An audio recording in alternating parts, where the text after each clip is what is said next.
Hello everyone, welcome to my online classroom, and today in this video we are going to read class 8 social science subject history chapter 2 from trade to territory. It is also known as the British expansion, and here the whole chapter we are going to understand through our notes. So let's see what are the important headings. So first of all we have introduction. तो देखिए introduction में basically हम इस chapter में पढ़ने वाले हैं कि किस तरह से अगर ब्रिटिशर्स की बात की जाए, किस तरह से वो इंडिया में एंटर हुए थे एज अ ट्रेडर्स, व्यापारियों के रूप में, और फिर किस तरह से उन्होंने धीरे धीरे एक रूलर्स की तरह यहाँ पे राज करने लगे। तो इस क्या रीजन थे जिसकी वजह से वो धीरे धीरे उन्होंने पूरा का पूरा जो इंडिया के इंपॉर्टेंट स्टेट से जो भी एरिया से उनको कवर किया और उनपे रूल करना स्टार्ट किया, और ना कि रूल किया, काफी अरसे तक उन्होंने यहाँ पे राज किया। तो स्टार्ट करें जैसे औरंगजेब से। तो औरंगजेब से हमें पता है कि काफी ज्यादा पावरफुल मुगल रूलर्स रहा, सबसे लास्ट पावरफुल मुगल रूलर्स में काउंट होता था। ही स्टैब्लिश, उसने काफी सारा कंट्रोल अपना स्टैब्लिश किया बहुत large part of the territories में, जिसको इंडिया कहते हैं। और उनकी डेथ के बाद 1707 के बाद, उसकी डेथ के बाद मैंने जो मुगल गवर्नर्स थे जिनको सूबेदार बोला जाता था उस टाइम, जो बिग जमींदार थे, उन्होंने स्टार्ट कर लिया अपना पूरी की पूरी अथॉरिटी स्टार्ट कर ली। उन्होंने काफी सारे रीजनल किंगडम्स को भी स्टैब्लिश कर लिया, वो रूल करने लगे उसके बाद। और एक पावरफुल रीजनल किंगडम्स के तरह ही पूरा का पूरा वेरियस पार्ट जो इंडिया के थे वो उभर के आए। इसमें से एक दिल्ली भी था। दिल्ली भी ऐसा नहीं कि काफी लंबे अरसे तक ये नहीं कि वो उसकी पहचान नहीं रही। तो Delhi could no longer function as an effective centre. तो काफी टाइम तक ये नहीं था कि दिल्ली एक इफेक्टिव सेंटर नहीं रहा। But by the second half, अगर सेकेंड हाफ तक की बात करें 18th सेंचुरी की, तो एक न्यू पावर के रूप में इमर्ज हुआ एक पूरा से पूरे पॉलिटिकल हॉरिजॉन, और वो पॉलिटिकल हॉरिजॉन था ब्रिटिश का। इसके बाद देखिए जैसे यहाँ पे एकदम लाइन की किस तरह से वो स्टार्टिंग में एक स्मॉल ट्रेडिंग कंपनी की तरह आया और किस तरह से उन्होंने पूरी की पूरी एक टेरिटरीज को एक्वायर कर लिया, किस तरह से एक वास्ट एम्पायर के वो मास्टर बन बैठे। तो इस चैप्टर में हम इन्हीं बातों के बारे में जानेंगे। अब आते हैं east India company comes east, किस तरह से ईस्ट इंडिया कंपनी ईस्ट में आई और व्यापार किस तरह से इसने स्टार्ट किया। तो 1600 में ईस्ट इंडिया कंपनी ने एक चार्टर के द्वारा एक रॉयल ऑर्डर होता है जो कि उन्होंने प्राप्त किया ruler of England queen Elizabeth first से, और इसमें उनको पूरा एक सोल राइट मिल गया कि वो अब व्यापार कर सकते हैं ईस्ट कंट्रीज के साथ। और इसके साथ ही उनका ये भी था कि उनको किसी और कंट्रीज के साथ कोई भी कंपटीशन नहीं करना पड़ेगा। अगर ये राइट इस तरह से मिल जाता तो एक वो खुले तौर पे यहाँ पे व्यापार कर सकते थे। तो इस राइट के जैसे यहाँ पे लिखा है कि चार्टर के अकॉर्डिंग जो है कंपनी आराम से यहाँ पे अक्रॉस ओशंस आ सकती थी और अपना व्यापार कर सकती थी। यहाँ से कम दामों पे सामान खरीद के यूरोप में वहां पे जाके काफी हाई रेट पे चीजों को बेच सकती थी और उससे वो काफी ज्यादा प्रॉफिट कमा सकती थी। और ये कंपनी को हमेशा डर था कि ये चीज तभी पॉसिबल हो सकती है जब वो बिना किसी डर के, बिना जब कोई कंपटीशन वाली दूसरी कंपनी यहाँ पे ट्रेड ना कर रही हो, तभी वो प्रॉफिट अर्न कर सकती है, अदरवाइज वो प्रॉफिट अर्न नहीं कर सकती। तो मर्केंटाइल ट्रेडिंग कंपनी जो थी उन दिनों तभी प्रॉफिट कमा सकती थी जब कोई बाहरी एक्सप्लोडिंग कोई कंपटीशन ना हो, दूसरी कोई कॉम्पिटिटर ना हो जो कि उनसे कम दामों पे सामान खरीदे और काफी हाई रेट पे अदर कंट्रीज में बेचे। अगर इस तरह के अदर कॉम्पिटिटर्स होंगे तो फिर इनको प्रॉफिट नहीं अर्न होता। तो रॉयल चार्टर इसी तरह से उनको प्रिवेंट करता था अदर यूरोपियन पावर्स को कि जब एक को राइट मिला तो अदर जो यूरोपियन पावर्स हैं वो यहाँ पे आके व्यापार नहीं कर सकती है ईस्टर्न मार्केट्स में। तो इस वजह से रॉयल चार्टर की काफी ज्यादा इंपॉर्टेंस थी। विदाउट इसके आप उनको परमिशन ही नहीं होती थी कि वो किसी तरह का व्यापार कर सके। बट जब तक फर्स्ट इंग्लिश शिप की, जब तक ये पहला एक इंग्लिश जहाज जब तक सेल्ड करके वेस्ट कोस्ट ऑफ अफ्रीका को क्रॉस करके, फिर कैप ऑफ गुड होप को क्रॉस करके, फिर इंडियन ओशन को क्रॉस करके जब तक इंडिया आता, तो उससे पहले ही काफी पहले जो पोर्टुगीज थे, जो पुर्तगाल के लोग थे, वो पहले ही आके उन्होंने अपना पूरा का पूरा व्यापार जो है western coast of India, specially उनका जो बेस रहा वो गोवा, तो वहां पे उन्होंने पहले से अपना व्यापार केंद्र स्थापित कर लिया था इंग्लिश ईस्ट इंडिया कंपनी आने से पहले ही। फिर इसके बाद इसे किसने ये इन्वेंट किया, ठीक है, रास्ता तो वास्को ड गामा जो एक पोर्टुगीज एक्सप्लोरर था, उसने काफी पहले ये पूरा का पूरा सी रोड की किस तरह से इंडिया में पहुंचना है वो 1498 में डिस्कवर कर लिया था। इसके बाद साथ ही अर्ली 17th सेंचुरी में जो डच थे उन्होंने भी काफी एक्सप्लोर कर लिया था, काफी सारा ट्रेड की कौन सा रास्ता है वो इन्होंने भी पता कर लिया था इंडियन ओशन में। सोन द फ्रेंच, उसके बाद फ्रेंच ट्रेडर्स भी जो थे वो भी स्क्रीन में आ गए, वो भी व्यापार करने के इरादे से यहाँ पे आए। तो फिर जब प्रॉब्लम जो थी वो कंपनीज में इस तरह से स्टार्ट हो गई कि हर कोई यहाँ पे इंटरेस्टेड था यहाँ का सामान खरीदने में और ऊंचे दामों पे अपने वहां पे जाके बेचने के लिए। और यहाँ इंडिया से फाइन क्वालिटी जो कॉटन की थी, सिल्क था यहाँ का इंडिया का काफी फेमस था, जो उसकी काफी डिमांड थी यूरोपियन कंट्रीज में। पेपर हुआ, क्लॉव्स हुए, कार्डामम, सिनेमन जैसे जो मसाले थे वो काफी ज्यादा डिमांड में थे वहां पे। तो कंपटीशन बिल्कुल, जब इतनी सारी चीजों का एक साथ डिमांड हो, एक ही जगह आपको सारी चीजें मिल रही हैं, दालचीनी हो गई आपकी, यहाँ पे काली मिर्च हो गई, इलायची हो गई, लौंग हो गई, तो इस वजह से इन डिमांड के साथ ही कंपटीशन काफी हाई रहा यूरोपियन कंट्रीज में, क्योंकि हर कोई एक दूसरे से ज्यादा प्रॉफिट कमाना चाहता था। और ये प्रॉफिट तब तक पॉसिबल नहीं था कि जब तक इतने सारे कॉम्पिटिटर्स लाइन में लगे हुए हों। तो इसके वजह से कि किसका यहाँ पे पावरफुल एक वर्चस्व स्थापित रहना चाहिए, कौन ट्रेड करेगा, इसके लिए काफी सारी उनमें आपस में भी काफी सारी बैटल्स हुई, लड़ाइयां हुई, और एक दूसरे के किस तरह से वो जहाज डुबा दिया करते थे, किस तरह से ब्लॉक कर देते थे रूट। तो ये उनके अपने खुद के एक स्ट्रेटेजीज होती थी।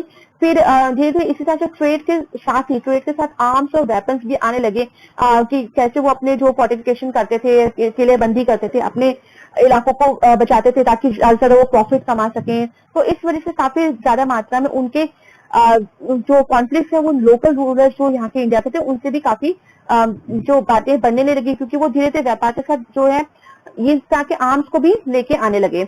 ईस्ट इंडिया कंपनी किस तरह से, देखिए अब नेक्स्ट आइडिया आ रही है कि ईस्ट इंडिया कंपनी ने किस तरह से जो व्यापार को बंगाल में स्टैब्लिश किया, किस तरह से स्टार्ट किया। तो फर्स्ट जो इंग्लिश फैक्ट्री जो सेटअप हुई वो बैंक्स ऑफ रिवर हुगली में 1651 में। तो यहाँ से आपका 1 मार्क क्वेश्चन, आराम से काफी सारे आपके क्वेश्चन बनते जाते हैं कि अगर रिवर की बात करें तो कहाँ पे थी ये हुगली रिवर। तो और सबसे पहली इंग्लिश फैक्ट्री जो थी वो कहाँ सेटअप हुई, तो ये हुई थी रिवर हुगली इन 1651 में सबसे पहले स्टैब्लिश हुई थी। और हुगली रिवर जैसे कि वेस्ट बंगाल में बहती है ये रिवर। तो ये जो था बेस बन गया कंपनी के ट्रेडर्स का, और उसको उस टाइम फैक्टर्स के नाम से जाना जाता था। जो पूरे के पूरे जो यहाँ पे कंपनी ट्रेडर्स थे जो इसको ऑपरेट करते थे उनको फैक्टर्स बोला जाता था। यहाँ पे फैक्ट्री में एक वेयर हाउस, एक स्टोरेज हाउस भी था जहाँ पे बना बनाया तैयार माल रखा जाता था जिसको आपको एक्सपोर्ट करना है दूसरी जगह। और यहाँ पे जो कंपनी ऑफिसर्स थे वो यहाँ पे इन ऑफिस में बैठते थे।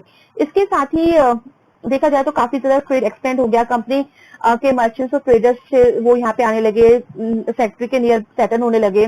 1696 में यहाँ बिगन हुआ एक building of fort around the settlement की पूरे एरिया को किलेबंदी कर दी गई, किले बना दिए गए।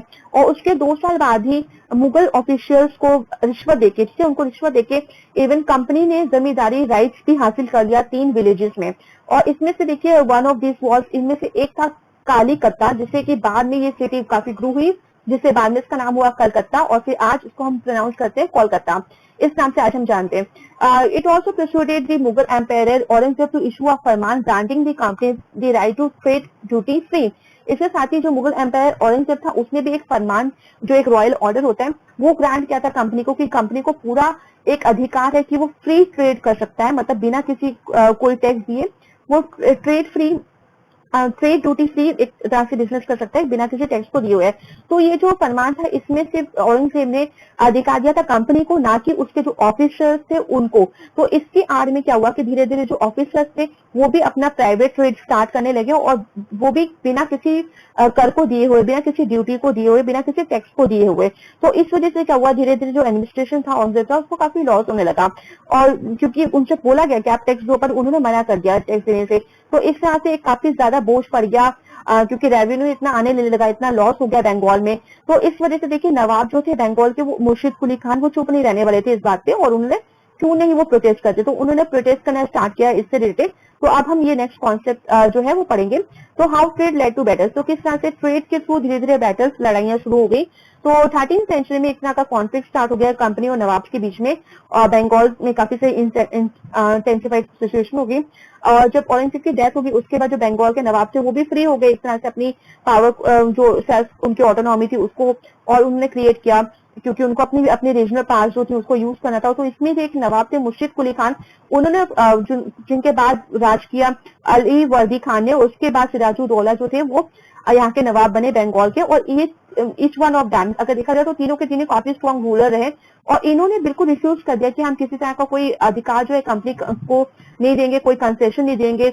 उनको जो वो डिमांड कर रहे हैं, लास्ट ट्रिब्यूट जो मांग रहे हैं या फिर कंपनी के राइट मांग रहे हैं ट्रेड पे, उनको भी मना कर दिया कि हम नहीं देंगे। इवन जो वो कॉइन्स को मिंट कर रहे हैं उनके लिए मना कर दिया। उनको हर तरह से हर चीज के लिए उन्होंने मना कर दिया, किसी तरह का फोर्टिफिकेशन उनको नहीं करने दिया, किलेबंदी नहीं करने दी उनको। तो इस तरह से इसके अगेंस्ट कंपनी ने भी कुछ क्लेम करे उनपे। उनका कहना था कि जो किस तरह से बंगाल में गवर्नमेंट जो है उनसे ह्यूज रेवेन्यू मांग रही है, जो पहले डिसाइड हुआ था उसके अकॉर्डिंग वो ज्यादा मांग रहे, तो हम नहीं दे पा रहे हैं। तो नवाबों को क्रिटिसाइज किया गया, उनको जो डिसरिस्पेक्टफुल लेटर्स लिखे गए उनको मना किया गया कि हम इस तरह के टैक्स नहीं देंगे। तो इन्होंने भी पूरी कोशिश की, इस तरह कंपनी के ऑफिसर्स ने की, किस तरह से उन्होंने नवाबों को ह्यूमिलेट करने की पूरी भरपूर कोशिश की। बट जो कंपनी ने इस बार डिक्लेयर, तो कंपनी ने अपने अकॉर्डिंग टू अनजस्ट डिमांड जो लोकल ऑफिशियल्स की थी उसको बिल्कुल खारिज कर दिया। And trade could flourish only the duties were remove. पर इनके अकॉर्डिंग ये भी था कि अगर ये ड्यूटीज लगती गई, इस तरह से उनको टैक्स देना पड़ा, तो ये तो वो समझ गए थे कि उन्हें कोई फायदा नहीं होने वाला है। तो इसलिए वो चाहते थे कि इस तरह के जो टैक्सेस जो नवाब वहां पे लगा रहे कि हमें टैक्सेस देने पड़ेंगे अगर आपको यहाँ व्यापार करना है ईस्ट इंडिया कंपनी को, तो उनको टैक्स देने पड़ेगा। तो उसके लिए वो राजी नहीं थे। तो इस वजह से इट वॉज ऑल्सो, ठीक है, it was also convince that to expand trade it had to enlarge its settlement. तो ये तो बात वो समझ गए थे कि पहली बात उन्हें वो टैक्स नहीं देना, क्योंकि अगर वो टैक्स देंगे तो वो खुद अपना ज्यादा फायदा नहीं कमा पाएंगे। दूसरी बात, टैक्स देने से बचने के लिए उन्हें लार्ज सेटलमेंट्स यहाँ पे करनी पड़ेंगी, ज्यादा से ज्यादा विलेजेस को खरीदना पड़ेगा और किले बनाने पड़ेंगे। इसके साथ ही वो ये भी समझते थे कि आप काफी लड़ाइयां भी उन्हें लड़नी पड़ सकती हैं। तो इसी का एक उदाहरण है बैटल ऑफ प्लासी। तो देखिए बैटल ऑफ प्लासी काफी इंपॉर्टेंट है, और जब अली वर्दी खान जब 1756 में मर गया तो उसके बाद सिराजुद्दौला यहाँ का नवाब बना बंगाल का।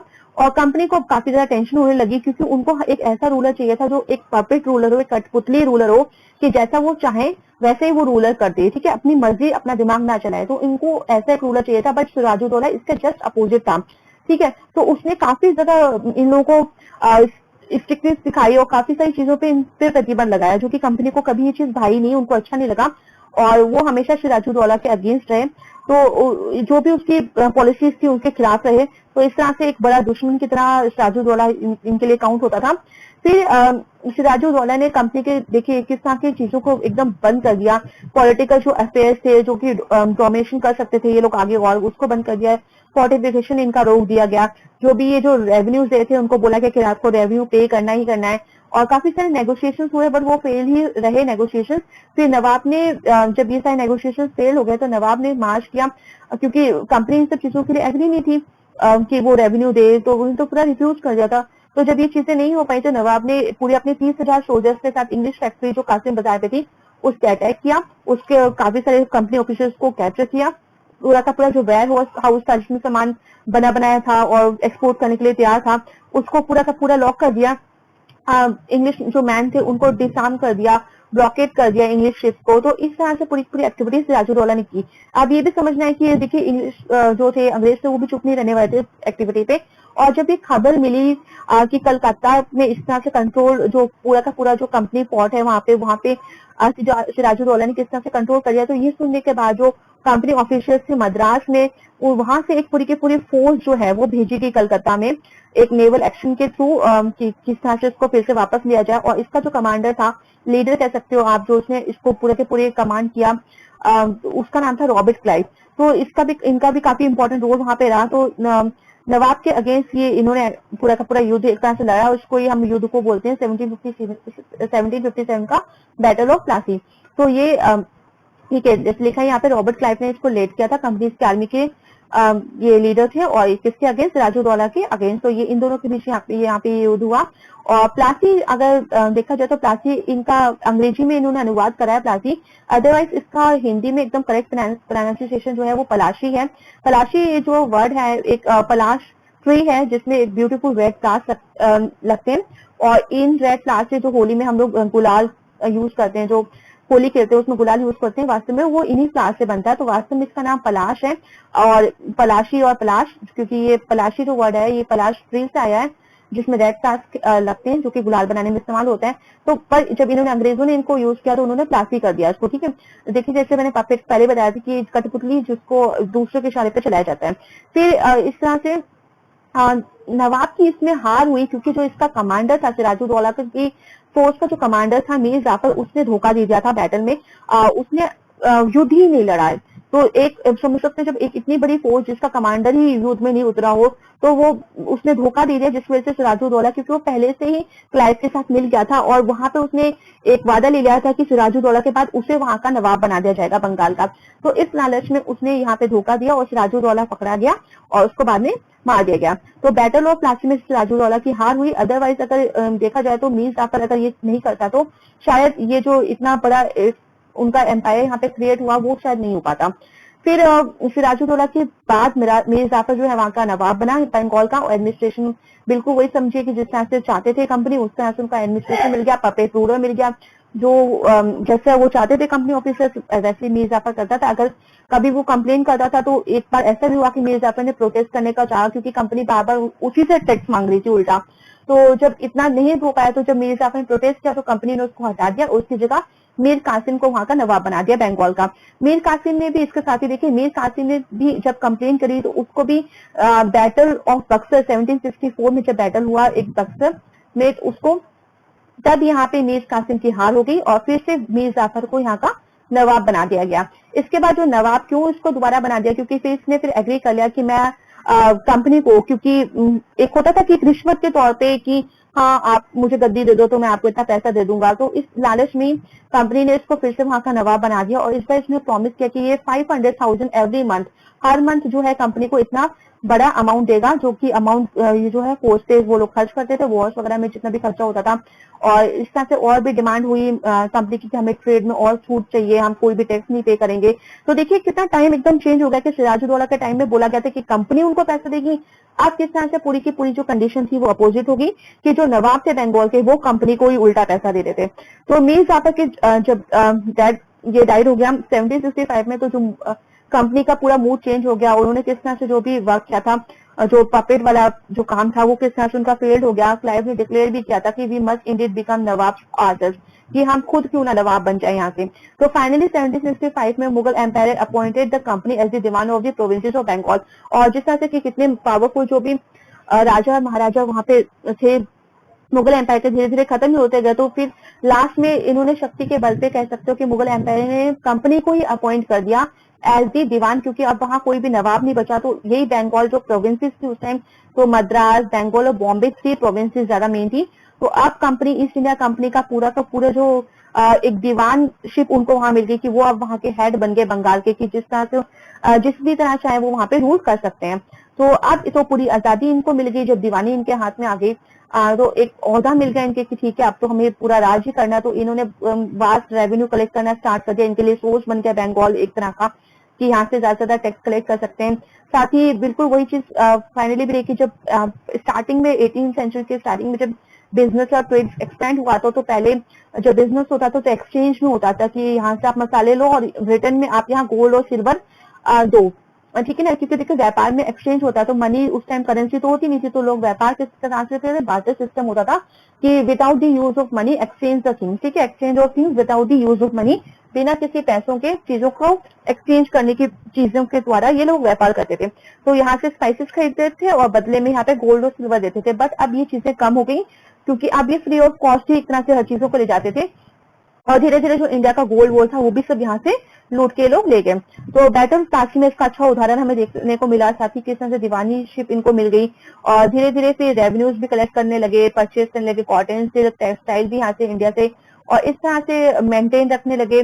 जो कंपनी के जो ट्रूप्स थे, सोल्जर्स थे, उनको ही मेंटेन करने लगे। चारों तरफ किले बंदी बनाने, किले जो है फोर्ट वगैरह बिल्डिंग्स बनाने लगे और इन सब का पैसा जो है एक्चुअली वो यहीं के जनता से यहाँ टैक्स के थ्रू लिया जाता था। और काफी सारे ऑफिसेज भी इन्होंने कलकत्ता में बना लिए। इसके बाद देखिए धीरे धीरे किस तरह से कंपनी के जो ऑफिसर्स थे वो किस तरह से खुद नवाब बन गए, ठीक है, नवाब जो वर्ड है। तो अभी देखिए यहाँ नवाब से क्या मतलब होता है अगर हम समझे तो नवाब का मतलब होता है एस्पायर टू पावर, कि किस तरह से आप एक पावरफुल बन जाओ, ताकतवर बन जाओ, एक ग्रेट अथॉरिटी में आ जाओ आप, और आपके काफी सारे सर्वेंट्स हो जो आपका कहना माने। तो बैटल ऑफ प्लासी के बाद एक्चुअल जो नवाब थे बंगाल के उनको फोर्स होना पड़ा अपना लैंड वैंड सब जो भी उनकी संपत्ति थी वो उन्होंने कंपनी ऑफिसर्स को दे दी। इवन रॉबर्ट क्लाइव कहा जाता है कि इनके पास खुद के पास इतनी ज्यादा, जब वो यहाँ पे आए थे मद्रास में तो इंग्लैंड से 1743 में, तब इनकी एज थी 18, और जब ये 1767 में जब इंडिया इन्होंने छोड़ा तो इनके पास 401,102 पौंड की संपत्ति थी। तो अभी सोचने में आता है कि इतनी ज्यादा संपत्ति इनके पास कैसे आई। तो ये भी कहा गया कि जो कंपनी एडमिनिस्ट्रेशन था उस टाइम वो काफी करप्टेड था। कई सारे जो अफसर थे, ना कि रॉबर्ट क्लाइव की, काफी सारे अफसरों ने भी यहाँ पे काफी सारा पैसा कमाया और बाद में अपनी जिंदगी बहुत आराम पूर्वक वहां पे बिताई अपने देश में जाके। तो जब ये अपॉइंट हुए थे गवर्नर ऑफ बंगाल इन 1764 में, तब इनके पास इतनी संपत्ति थी। और इसके बाद ब्रिटिश पार्लियामेंट में काफी सस्पिशियस रहे ये रॉबर्ट क्लाइव की, इनकी संपत्ति इतनी कहाँ से आई। उसके बाद इनको वहां पे बिल्कुल ठीक है कि क्लियर होता था कि कोई इन्होंने शायद करप्शन नहीं किया है, बट फिर भी इन्होंने 1774 में आत्महत्या कर ली थी। इसके बाद बाकी और काफी सारे कंपनी ऑफिसर्स की बात करें तो ऐसा नहीं था कि सभी भ्रष्ट थे, काफी सारे ऑनेस्ट भी थे जो कि मिडिल क्लास फैमिली से उठ के आए थे। तो सबके लिए कह नहीं सकते, बट जो अच्छे थे, मतलब जो कह सकते हैं जिन्होंने अच्छा पैसा कमाया था, बाद में उन्होंने अपनी कंफर्टेबल लाइफ ब्रिटेन में जाके काफी अच्छे से लाइफ एंजॉय की, अपनी बिताई। और इसी वजह से इन्होंने अपने खुद के लिए, क्योंकि इतना सारा पैसा कमाने के बाद ये खुद अपने आप ही नवाब वहां पे बन गए। और यहाँ वहां पे इनको, ठीक है, जैसे यहाँ पे इंडिया में तो नवाब वर्ड है, पर जब ये वहां लौटे ब्रिटेन में तो वहां पे इन्होंने अपने आप को नवाब, ठीक है, क्योंकि जब ये अंग्रेजी में उसको ट्रांसफर करते हैं, कन्वर्ट करते हैं, तो फिर उसका वर्ड का कुछ अलग ही प्रोनाउंसिएशन हो जाता है। तो इंग्लिश वर्जन में जो सर्वेंट्स जो लोग रखते थे अपने लिए, तो वो सर्वेंट्स इनको नवाब वर्ड से संबोधित करते थे। कंपनी रूल किस तरह से एक्सपेंड होते गया धीरे धीरे। इसके साथ ही देखिए डायरेक्ट मिलिट्री अटैक हर जगह अननोन टेरिटरी हो चाहे कहीं भी हो, तो एक तरह से पॉलिटिकल, इकोनॉमिक, डिप्लोमेटिक मेथड से इन्होंने पूरे के पूरे इंडिया में इन्फ्लुएंस किया, इंडिया के किंगडम को एनेक्स किया। बैटल ऑफ बक्सर जो था 1764 में, किस तरह से कंपनी ने अपॉइंट किए residents in Indian states, they were political और commercial agents and their job was to serve and further the interest of the company. इन्होंने जगह जगह पॉलिटिकल और कमर्शियल एजेंट्स हायर कर दिए, उनको जॉब दी, और उनकी जॉब यही थी कि कंपनी की अच्छे के लिए वो काम करते रहे। और थ्रू द रेजिडेंट, जो यहाँ पे जो भी राजा थे कुछ भी प्रांत में, तो उन्होंने भी इनके अंदर ही रहना, काम करना पसंद किया। उनको डर था कि अगर वो उनके अगेंस्ट जाएंगे तो शायद उनकी टेरिटरीज भी ये लोग छीन लें। इसके बाद ही कई सारे, देखिए इस तरह से कई सारे राज्यों ने जो राजाओं के अंतर्गत आते थे, उन्होंने सब्सिडरी अलायंस भी कबूल कर ली। और सब्सिडरी अलायंस क्या थी कि इसके अकॉर्डिंग, कि इस काम के, इस अलायंस के अकॉर्डिंग जो इंडियन रूलर्स थे वो वर नॉट अलाउड कि अब वो अपने इंडिपेंडेंटली रूल नहीं कर सकते, अपने इंडिपेंडेंटली आर्म फोर्सेस नहीं रख सकते, बल्कि वो राजा तो वहां बने रहेंगे, बट उनको हर मंथ या हर साल कुछ तरह का पैसा, कुछ टैक्स उनको देना पड़ेगा ब्रिटिशर्स को। और उसके अगेंस्ट, उसके अपोजिट रिटर्न में वो लोग इनको सुरक्षा प्रदान करेंगे, देखिए एक तरह का प्रोटेक्शन प्रदान करेंगे दूसरे राजाओं के आक्रमण से, दूसरी कंपनी उसके आक्रमण से यहाँ पे। तो इस तरह से उन्होंने खुद ही अपने राज्यों में ब्रिटिशर्स को ऑफर दिया, और वहां पे ये ब्रिटिशर्स उनके राज्यों में बस गए, उनकी सेना वहां पे काफी मात्रा में लगा दी गई। और धीरे धीरे अगर कोई राजा विद्रोह करता था या थोड़ा सा वीक होता था तो इन लोगों ने उनके राज्यों को हथिया लिया। इसी तरह की एक स्टोरी देखिए टीपू सुल्तान की, जिनको टाइगर ऑफ मैसूर के नाम से भी जाना जाता है। तो डायरेक्ट मिलिट्री का कॉन्फ्रेंटेशन हुआ, काफी सारे, क्योंकि इन्हें अपने पॉलिटिकल इकोनॉमिक इंटरेस्ट को स्टैब्लिश करना था इंडिया में। तो हर एक राज्य का जो राजा था, हर कोई अलग अलग था, किसी ने सब्सिडरी जो अलायंस थी कबूल करी, कईयों ने नहीं भी करी है। तो जिन्होंने नहीं करी तो वास्तव में उनको लड़ना पड़ा। तो ऐसी एक स्टोरी है हैदर अली की, जो कि मैसूर के राजा थे। उसके बाद उनका जो फेमस बेटा, जो काफी फेमस रहे अपनी बहादुरी के लिए, टीपू सुल्तान। तो इन्होंने बिल्कुल ब्रिटिशर्स के खिलाफ बहुत काम किया, अंग्रेजों के खिलाफ। और जो भी मालाबार कोस्ट पे जो भी बिजनेस होता था, कंपनी जो भी परचेज करती थी पेपर और कार्डमम, वो इन्होंने मना कर दिया। जो भी टीपू सुल्तान ने बिल्कुल एक्सपोर्ट, जो भी सैंडलवुड था, पेपर था, जो कार्डमम था, जो लोकल मर्चेंट्स इनको बेचते थे, उनको मना कर दिया था। तो इस तरह से अब इनका व्यापार में कुछ आने लगा, फर्क आने लगा कि अब इनको चीजें सस्ते दामों पर मिल नहीं रही थी। इसके बाद जो हैदर और टीपू काफी एम्बिशियस थे, एरोगेंट, मतलब ये इनके अकॉर्डिंग था कि ब्रिटिशर्स को लगता था कि जो हैदर और टीपू सुल्तान है वो काफी एम्बिशियस है, काफी घमंडी और डेंजरस रूलर्स हैं, जिनके वजह से इनको काफी लॉस हो रहा है। और साथ ही जो हैदर और टीपू की काफी ज्यादा अच्छी रिलेशनशिप जो था, वो देखा गया फ्रेंच लोगों के साथ, और उनको मदद भी मिल सकती थी इनके खिलाफ लड़ने में। और इसी तरह से 4 वॉर्स हुए मैसूर में, और लास्ट में जो बैटल हुई सेरिंगपट्टनम में, ये काफी फेमस विक्ट्री रही। और इसी बैटल में जो है टीपू सुल्तान की हार हुई और मैसूर जो था वो under the former ruling dynasty warriors and subsidiary alliance was imposed on the state. इस बार टीपू सुल्तान की मौत के बाद ही जो कैपिटल थी Seringapatam on 4th May 1799, the company forces were defeated by Hyder Ali and Tipu Sultan in several battles. But in 1792 देखा जाए तो attacked by the combined forces of Marathas, Nizam of Hyderabad and the company, Tipu was forced to sign a treaty with the British by which two of his sons were taken away as hostages. तो ये सारे आपके important points हैं, important lines हैं। और किस तरह से देखिए टाइगर ऑफ मैसूर, क्योंकि इन्होंने एक बार इनकी बैटल हुई थी टाइगर के साथ जिसमें टाइगर को उन्होंने मार जाता, तो इस वजह से इनको टाइगर ऑफ मैसूर भी कहा जाता है। War with the Marathas, Marathas के साथ जब वॉर हुआ तो थर्ड बैटल ऑफ पानीपत 1761 में मराठास को जो ड्रीम था कि वो दिल्ली पे रूल करेंगे वो पूरा का पूरा चकनाचूर हो गया, क्योंकि उन्हें इतनी उम्मीद नहीं थी कि इतने पावरफुल होंगे। उसके बाद जो चीफ इनके डिफरेंट चीफ जो सरदार जो थे बिलोंग करते थे डिफरेंट डिफरेंट डायनेस्टीज को, उनको डिफरेंट डिफरेंट जगहों पे इन्होंने अंग्रेजों ने उनको अलग अलग जगहों पे भेज दिया, जैसे सिंधिया, होलकर, गायकवाड़ और पहुंचते थे। फिर इसके साथ ही जो इनके हेड थे पेशवा, प्रिंसिपल जो मिनिस्टर थे, उनके अंदर ही हेड बेस पुणे में उनको भेज दिया गया। मैगजी Scindia and Nana Phadnis were two famous Maratha soldiers के statement of the late 18th century के अकॉर्डिंग। बाद में फर्स्ट वॉर एंडेड हुआ 1782 में ट्रीटी ऑफ सरबाई के साथ ही, और किसी की कोई विक्ट्री यहाँ पे नहीं हुई मराठा और अंग्रेजों के बीच में। फिर सेकंड जब एंग्लो मराठा वॉर हुआ 1803 से 05 तक, तो वो डिफरेंट फ्रंट्स पे लड़ा गया और ब्रिटिश ने वहां पे उड़ीसा को गेन कर लिया, जो भी यमुना रिवर का जितना भी टेरिटरी थी नॉर्थ साइड के, आगरा और दिल्ली को ले लिया। थर्ड जब एंग्लो मराठा वॉर हुआ 1876-19 तक, तो क्रश उसमें भी मराठा पावर बहुत बुरी तरह हार गई और जो पेशवा थे उसको उनकी पोस्ट से रिमूव कर दिया गया, उनको बिठूर नियर कानपुर में पेंशन पे भेज दिया गया। तो इस तरह से धीरे धीरे कंपनी ने पूरे जो विंध्या एरिया था वहां पे उसकी टेरिटरीज पे कंट्रोल कर लिया। फिर देखिए क्लेम टू पैरामाउंटेंसी में क्या हुआ, तो यहाँ पे क्लियर अर्ली 19th सेंचुरी तक देखें तो कंपनी का काफी सारे एग्रेसिव पॉलिसीज के थ्रू टेरिटोरियल एक्सपेंशन हुआ। लॉर्ड हेस्टिंग्स जो गवर्नर जनरल फ्रॉम 1813 से 1823 तक रहे, उसने एक न्यू पैरामाउंटेंसी पॉलिसी स्टैब्लिश की, स्टार्ट की, और इसके अकॉर्डिंग उन्होंने देखिए क्या चीजें स्टार्ट की। उनका मानना था कि वो हमेशा कंपनी को हाई अथॉरिटी बनाना चाहते हैं, सुप्रीम अथॉरिटी बनाना चाहते हैं, इंडिया पे राज करना चाहते हैं। तो इसके अकॉर्डिंग ही उन्होंने डिफरेंट स्टेट्स को ऑक्यूपाई करना स्टार्ट किया। इसका एक एग्जांपल है कि ब्रिटिश ने ट्राई किया था, एक स्मॉल स्टेट था कितूर जो कि कर्नाटका में है, उसकी रानी थी रानी चिन्नेमा, तो उन्होंने इसके खिलाफ हथियार उठा दिए थे और उन्होंने ये anti British resistance movement start किया। उनको 1824 में गिरफ्तार किया गया और साथ ही उनको प्रिजन में डाल दिया गया, वहां पे वो 1829 में मर गई। बट उसके बाद देखिए रैना एक वो चौकीदार था सैंगोली इन कुतूर में, उसने ये रेजिस्टेंस को लागू फॉलो किया बिल्कुल, और उसने भी पॉपुलर सपोर्ट प्राप्त किया और लड़ा वो युद्ध। बट फिर भी वो भी एक तरह से कह सकते हो कि आप इतना सक्सेसफुल नहीं रहा। बट देखिए छोटे छोटे स्टेट में भी ब्रिटिशर्स के खिलाफ मूवमेंट होने लगे थे। सिंध का जो एरिया था वो भी 1843 में ले लिया गया, उसके बाद पंजाब का एरिया भी ले लिया गया। बट द प्रेसिडेंट जो महाराजा रंजीत सिंह थे उन्होंने काफी ट्राई तो किया, बट उनकी डेथ के बाद, ठीक है, तब तक तो कंपनी की इतनी वो नहीं थी, हिम्मत नहीं हुई, पर उनके डेथ के बाद, क्योंकि उसके बाद इतने पावरफुल राजा वहां पे नहीं थे, तो वो सारा एरिया वहां पे कवर कर लिया गया, ले लिया गया पंजाब का। इसके बाद और भी एरिया जो इंडिया के थे वो किस किस पॉलिसीज के अंतर्गत ब्रिटिशर्स के कब्जे में आ गए, इसमें से था एक डॉक्ट्राइन ऑफ लेस। इसमें इसको लॉर्ड डलहौजी ने स्टार्ट किया था, जो कि गवर्नर जनरल रहे फ्रॉम 1848 से टू 1856। तो डिफरेंट जनरल गवर्नर जनरल ने अपने डिफरेंट वे से धीरे धीरे सारी इंडिया की जो इंपॉर्टेंट स्टेट्स थे, टेरिटरीज, प्रोविंसेस थे, उसको अपने कब्जे में ले लिया। तो इन्होंने इंट्रोड्यूस की थी डॉक्ट्राइन ऑफ लैप्स जो काफी इंपॉर्टेंट है, काफी फेमस रही है।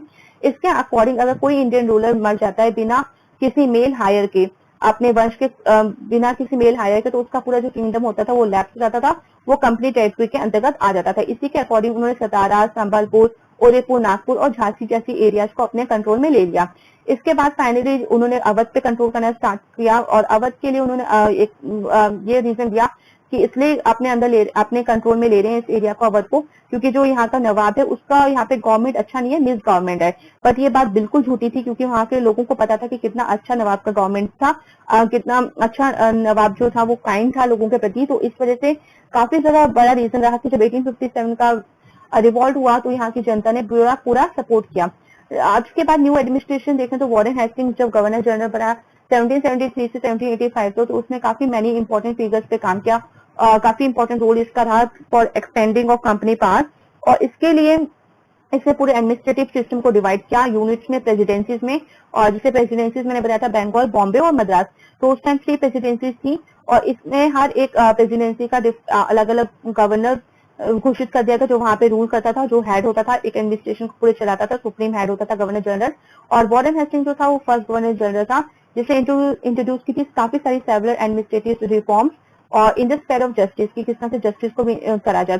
तो इसके लिए हर एक डिस्ट्रिक्ट में 2 कोर्ट बनाए गए 1772 के सिस्टम ऑफ जस्टिस के अकॉर्डिंग। एक फौजदारी जो क्रिमिनल कोर्ट होता था उसको फौजदारी अदालत बोलते थे, और एक सेकंड सिविल कोर्ट जिसे दीवानी अदालत बोलते थे। इसके साथ ही जो मौलवी और हिंदू पंडित थे वो काफी उनको इंटरप्रेट, क्योंकि हर एक धर्म का अपना अपना कुछ कानून होते थे, तो अगर इनसे रिलेटेड कोई केस आता था वो इंटरप्रेट करते थे इंडियन लॉज को। और यूरोपियन डिस्ट्रिक्ट कलेक्टर्स जो थे वो इन सिविल कोर्ट को सुनते थे, प्रिसाइड करते थे। इसके बाद जो क्रिमिनल कोर्ट से जो स्टिल काजी के अंतर्गत आते थे, मुफ्ती के अंतर्गत आते थे, उसका भी सुपरविजन ये कलेक्टर्स ही करते थे।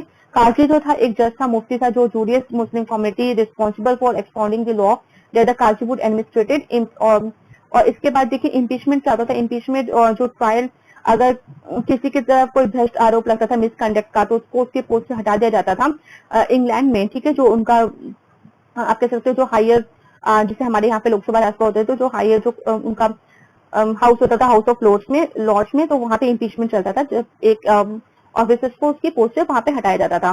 फिर इसके बाद इसके साथ ही 1778 में कोड ऑफ मुस्लिम लॉज को एकदम वहां पे उन्होंने कंपाइल किया, बेनिफिट ऑफ यूरोपियन जजेस अंडर द रेगुलेटिंग एक्ट। और उसके बाद ही लास्ट में रेगुलेटिंग एक्ट 1773 के अकॉर्डिंग एक न्यू सुप्रीम कोर्ट स्टैब्लिश हुआ इंडिया में। और वहां पे वाइला court of appeal the Sadar Nizamat Adalat was also set up at Calcutta. इसके साथ ही एक कोर्ट ऑफ अपील जो सरदार निजामत अदालत, वो उसको भी सेटअप किया है कलकत्ता में।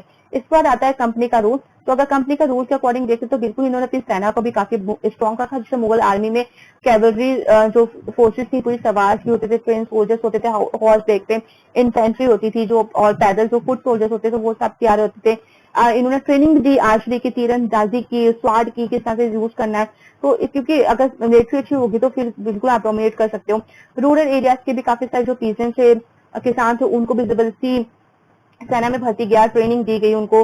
और जो लोकल जमींदार होते थे वो इन पीजेंट्स को सप्लाई करते थे मुगल्स को एज अ पैदल सोल्जर्स उनको प्रोवाइड करते थे बैटल्स के टाइम। इसी तरह से ईस्ट इंडिया कंपनी ने भी ये सेम मेथड अडॉप्ट किया अपनी आर्मी को स्ट्रॉन्ग करने के लिए और रिक्रूटमेंट करने के लिए।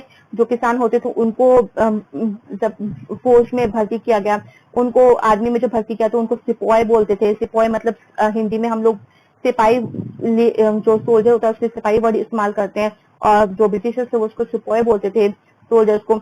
इस तरह से ब्रिटिशर्स के जो फाइट हुई बर्मा, अफगानिस्तान और इजिप्ट के साथ, तो उसको सोल्जर्स चाहिए थे, तो उससे इंडिया के सोल्जर्स को इस्तेमाल किया। आर्म्ड मस्केट्स होते थे, मैच लॉक्स होते थे, मतलब जो बंदूकें लेके चलते थे, भारी भरकम जो बंदूकें होती थी उसको मस्केट्स बोलते थे। मैच लॉक्स जो बंदूकों में बारूद जो है वो माचिस के द्वारा जला के उसको स्टार्ट किया जाता था, तो उसको मैच लॉक्स बोलते थे उन बंदूकों को। इसी के साथ काफी पैदल चलने वाली सेना भी थी और उसने काफी इंपॉर्टेंट रोल प्ले किया। ये उनकी डिमांड काफी ज्यादा बढ़ने लगी।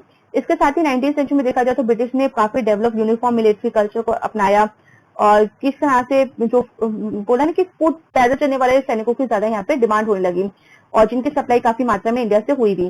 कंक्लूजन अगर देखें पूरे चैप्टर का तो हम समझ सकते हैं किस तरह से एक trading company, English east India company, किस तरह से उसने पूरा ट्रांसफॉर्मेशन किया एक ट्रेडिंग कंपनी से एक टेरिटोरियल कॉलोनियल पावर की तरह। इसके साथ ही जब स्टीम टेक्नोलॉजी इंट्रोड्यूस हो गई अर्ली 19th सेंचुरी में, जिसने की काफी ज्यादा ऐड किया इस प्रोसेस को, और जो कि पहले 6 से 8 महीने लगते थे इंडिया आने में समुद्री रास्ते से, अब वो सिर्फ 3 से 3 वीक लगते थे बस समुद्री रास्ते को कवर करने में। और इस वजह से काफी ज्यादा ब्रिटिशर्स और उनकी फैमिली यहाँ पे धीरे धीरे आके सेटअप होने लगी। और इस तरह से कंपनी जो है 1857 तक काफी सारा डायरेक्ट रूल इन्होंने किया। 63% टेरिटरी स्पेन का रास्ता, 78% जो पॉपुलेशन थी इंडियन कॉन्टिनेंट की वो इनके कब्जे में थी। तो इसका पूरा का पूरा जो कह सकते हो आप क्रेडिट जो है वो स्टीम इंजन को जाता है। तो एक तरह से इन्होंने जो इनडायरेक्ट इन्फ्लुएंस था पहले, अब वो एकदम डायरेक्ट हो गया, और इस ईस्ट इंडिया कंपनी ने काफी ज्यादा होल ऑफ इंडिया को देखा जाए तो उनके वो कंट्रोल में थी। तो आई होप इस तरह से आपको चैप्टर क्लियर हो गया होगा। तो thank you everyone, and please like share and subscribe this channel for more update.